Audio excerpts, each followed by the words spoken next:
Pope Francis, the head of the Catholic Church, has died at the age of 88. He passed away peacefully on Easter Monday, April 21st, 2025, at his home in the Casa Santa Marta inside the Vatican City.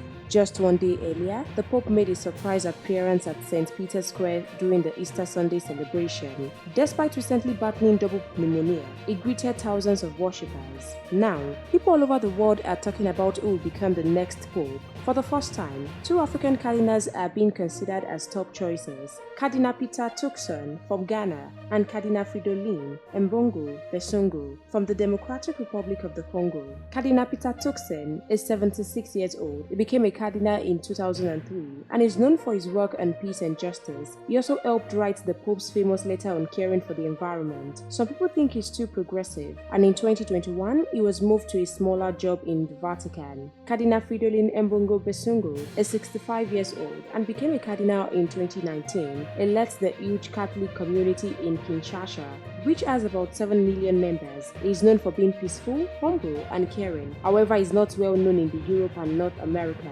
When a pope dies, Catholic leaders from around the world meet in a special event called a conclave. There they vote to choose the next pope. Many are excited about the idea of having an African pope for the first time in modern history.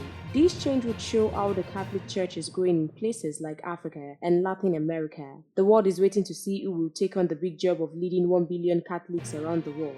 We'll continue to supply you more trending news updates as this story unfolds. Keep watching NaijaNews TV.